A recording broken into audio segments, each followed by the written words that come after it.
कहानी अक्कू हुई गुस्सा। आज आंगनवाड़ी में अक्कू का दिन बुरा बीता। उसे बहुत बहुत गुस्सा आ रहा है। आखिर अक्कू को इतना गुस्सा क्यों आ रहा है और अक्कू का गुस्सा कैसे ठंडा हुआ, ये जानने के लिए आइए सुनते हैं कहानी अक्कू हुई गुस्सा, जिसे लिखा है विनायक वर्मा जी ने। कहानी ध्यान से सुने ताकि आप बच्चे को कहानी अपने शब्दों में घर की भाषा में सुना सके।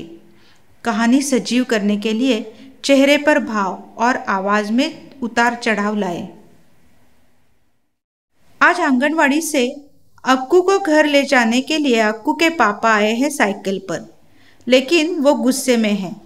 घर पहुंचकर उसकी मम्मी ने उसे मीठा मीठा नींबू पानी भी दिया, लेकिन अक्कू ने नहीं पिया। फिर पापा ने बोला, मिठाई खाओगी?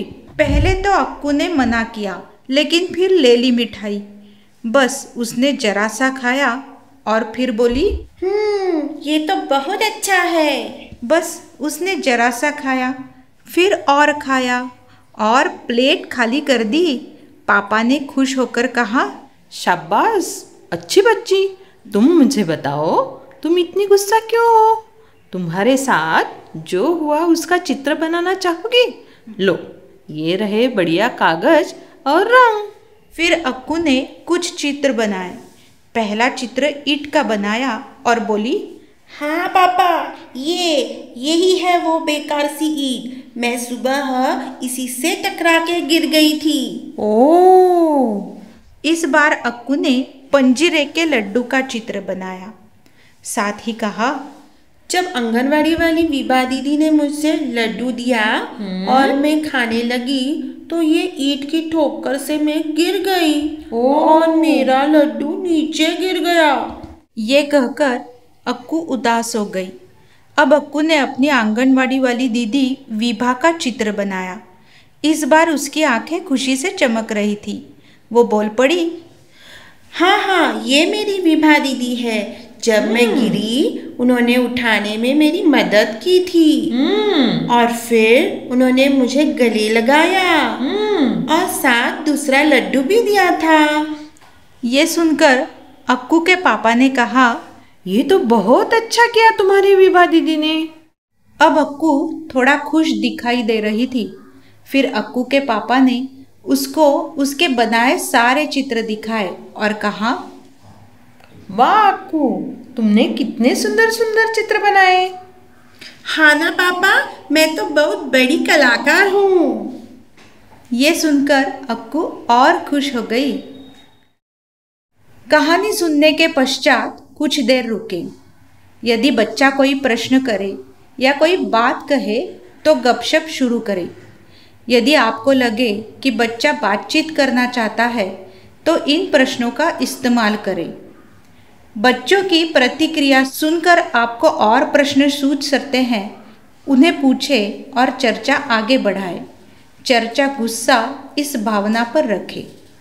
अक्कू को गुस्सा क्यों आया था? गुस्सा मतलब क्या? गुस्सा आने पर क्या होता है? कैसा लगता है? अब सोच के बताओ, तुम्हें गुस्सा कब आता है? अगली बार गुस्सा आए तो तुम भी अक्कू की तरह चित्र बनाकर हमें बताना। धन्यवाद।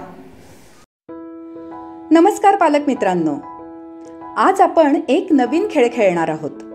खेळाचं नाव आहे टोपी, बूट आणि चष्म्याचा खेळ. या खेळातून मुलांना आपल्या अवयवाशी संबंधित कोणकोणत्या वस्तू येतात हे समजेल. त्याचबरोबर मुलांचं मनोरंजन देखील होईल. हा खेळ खेळण्यासाठी आपल्याला टोपी, बूट आणि चष्मा इत्यादी साहित्य लागणार आहे. सर्वात प्रथम मुलांना या साहित्याची ओळख देऊन त्यांचा वापर आपल्या शरीरातल्या कोणत्या अवयवासाठी केला जातो हे सांगा. जसं टोपी डोक्यावर घातली जाते, बूट पायात घातले जातात, चष्मा डोळ्यांना लावला जातो इत्यादी. खेळाला सुरुवात करताना कोणतीही एक वस्तू उचलून मुलाला दाखवा. तुम्ही दाखवलेली वस्तू ज्या अवयवाशी संबंधित आहे त्या अवयवाचं नाव मूल सांगेल. जसं चष्मा दाखवल्याबरोबर मूल बोलेल डोळा, ह्याप्रमाणे बूट, टोपी ह्या वस्तूंचा सराव मुलांबरोबर घ्या. मूल जेव्हा ही कृती शिकेल तेव्हा काठिण्य पातळी वाढवण्यासाठी शरीरातल्या कोणत्याही अवयवाचं नाव घ्या आणि मुलाला त्या अवयवावर घातल्या जाणाऱ्या वस्तूचं नाव विचारा. जसं जर तुम्ही हाताचं मनगट दाखवलं तर मुलांनी घड्याळ असं सांगायचं आहे. तुम्ही जर कंबर दाखवली तर मुलाने पट्टा असं सांगायचं आहे. अशा स्वरूपातला खेळ खेळताना मुलाला आवश्यक ठिकाणी नक्की मदत करा.